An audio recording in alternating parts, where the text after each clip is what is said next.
Well, after the deadly attacks on September 11th, 2001, the U.S. began its search for Osama bin Laden, who assisted in planning the attacks that killed nearly 3,000 Americans. Experts at the National Security Agency worked alongside multiple agencies to track him down, eventually leading to his death in 2011.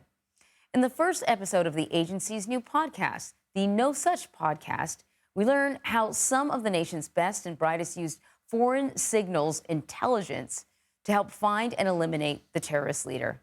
Jon Darby was a part of that mission to find bin Laden. He is the former director of operations for the National Security Agency, and he was also the NSA chief of counterterrorism during the bin Laden operation. Thank you so much for joining us. And I think the podcast is really a brilliant idea.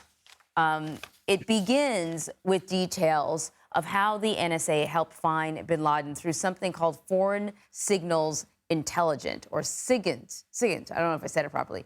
Can you give us a sort of brief overview of what this is and just tell us how it was used to help find bin Laden?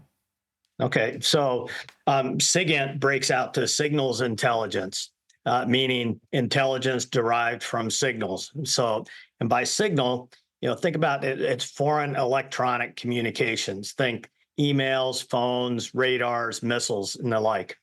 Now, it takes several steps to derive intelligence from signals, starting with the requirement that comes down from, like, the president or the White House. In this case, the requirement was find bin Laden. And then we have to collect data. NSA has a variety of sensors arrayed around the world to include, but not limited to, antennas, sometimes in dangerous places, collection authorized by warrants, signed off by the Foreign Intelligence Surveillance Court. We hack into foreign networks. So those are some of the types of sensors that we use to collect data. Then we've got to process that data. It may require some technical processing, may require breaking some codes, may require translating a foreign language into English. And then it comes to the analysis, and it's very complex even to get to that point.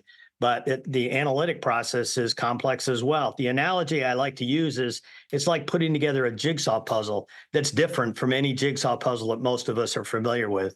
In this case, you may have a few pieces of data or puzzle pieces there on your desk in front of you, but there may be hundreds of pieces scattered around the world.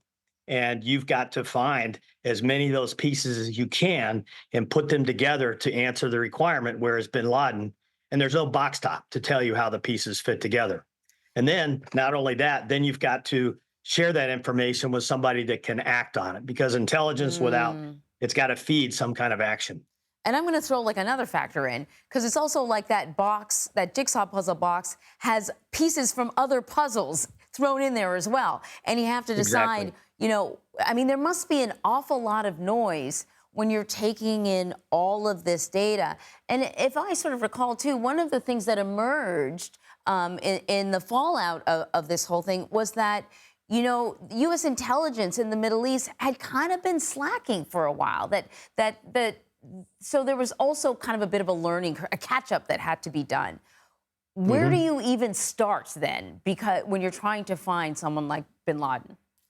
Well, it's all about leads, and much like a police investigation, how do you gather leads from, let's say, it may come from NSA's own collection of other al-Qaeda individuals, for example, or CIA leads, or FBI, or the military and the like, each using their own capabilities and authorities. Those are puzzle pieces that are being fed to analysts, not just at NSA, but at the other agencies, to try to put together that puzzle and indicate where he is. So it takes pretty much a decade to find him. I presume, just to throw something else into this whole mix, right? He's not staying in one place. So there must have been moments where you were close and then not, and then close and then not. Can you sort of talk to us about why it took a decade to find him? Well, you think about it, finding the world's most wanted terrorist, who could be anywhere on the face of the earth and who didn't use electronic communications himself. That's a monumental task to find him. And yes, it did take us 9.5 years after 9/11 to find him. And it was, as you say, in fits and starts.